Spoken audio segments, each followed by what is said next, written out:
Mortal Kombat 1 is officially out, and fan opinions on the game are divided. Mortal Kombat, over the years, has received a massive amount of success. The last two iterations have been hailed as critical and commercial gold standards. This IP is considered one of the most notorious within the fighting space. Street Fighter is the only other fighting game that could be regarded as more famous. Regardless of their recent success, the games do not come without their flaws. Over the years, they have found themselves in a fair bit of controversy. The elephant in the room is the violent imagery of the games. While this is why so many are in love with the game, certain governing bodies do not share this opinion. As a result, a fair bit of censorship has taken place. The idea of this game being too violent is ridiculous, and most will agree that censoring it is the worst possible outcome. While this controversy cannot be placed at the feet of the studio, there are many decisions that Mortal Kombat has made over the years that made consumers lose trust in it. These controversies include terrible microtransaction policies and character censorship. While certain governing bodies try to hide the violence, consumers are desperate for more games that are not afraid to be themselves. For Mortal Kombat 1, it is not the gameplay that upset people but rather the state of the game itself. At its core, many people are enjoying this latest iteration. Sadly, this experience is not shared across the board. For this, you can thank inferior game ports. Although some enjoy their experience with Mortal Kombat 1, Nintendo fans do not share these sentiments. The current Nintendo Switch port is deplorable, and many fans are calling it out. While obvious reasons exist for this poor port, many are still unhappy. The current version of the Nintendo Switch is clearly out of date. The hardware is no longer strong enough to keep up with AAA games. Thus, you cannot expect a Switch port to have meaningful visuals. However, for many fans, this is not a reasonable excuse. The rule for ports is simple. If you are going to port a game and ask for $70, you need to ensure that the game is in working order. There were similar debates a few years back with Cyberpunk 2077. It was also a completely broken mess when they ported the game over to the previous generation of consoles. Many excused these bad ports by asking what you expected from old technology.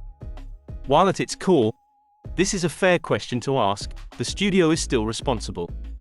If you know that an outdated piece of hardware cannot support your game, you cannot continue to port it and allow people to spend money on it. The current state of the game on Nintendo Switch is not great. While I do not think the market for this game lies on the Switch, you still have a few who will be playing the game via this platform. To sell this version of the game for $70 is crazy. They should have waited for the new Switch to be released before porting this game. If you did spend any money as a Nintendo gamer, you might want to consider a refund. However, it is not only bad ports that are frustrating fans. Many think that some of the voice acting is less than desirable. One particular voice actress being questioned is Megan Fox. Her performance as Natara leaves much to be desired. The use of celebrities in video games is nothing new. It is a strategy we are seeing more of. Studios often turn to famous actors to sell more games. Video games have evolved a lot over the years. We have moved away from regular 3D models with a few voiceover lines. Many AAA studios use full-on motion capture that requires actors and even stunt doubles. Because the scope of these video game roles has increased so much, studios often turn to Hollywood for casting. Call of Duty, Far Cry, and Cyberpunk are examples of this. For many pure gamers, this is unacceptable. You could have hired a real professional voice actor with the money you spent getting a person like Megan Fox to underdeliver her lines. I do not even believe that Megan Fox will move any units. Voice acting is not an easy job. For a fighting game, it is even more of a challenge. You get a few lines you need to read, and it is hard not to sound like a robot. Even the best voice actors sometimes get it wrong. While all of the hate against Fox might not be warranted, the criticism is certainly fair. Use a celebrity in your adverts and allow real video game professionals to read the lines. If you want to use a star for your game, ensure they fit the part. It is not just with Mortal Kombat 1 that fans take issue with, but with the IP as a whole. While fans enjoy this franchise, some of their practices have been less than desirable. In the past, the cosmetic microtransactions have angered many fans. Using real money to unlock skins some feel should be included is not a great look. For Mortal Kombat 11, you had to spend over $6,000 to get every skin. While this is purely cosmetic, it still leaves plenty to be desired. However, there was a time when they also tried to charge you for fatalities. This was one of the most controversial decisions that Mortal Kombat has ever made.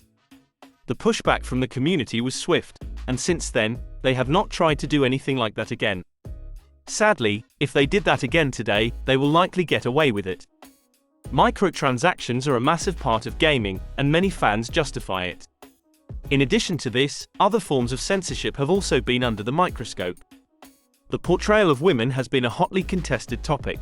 A few months ago, there were rumblings that Mortal Kombat would change many women's outfits to not over-sexualize them.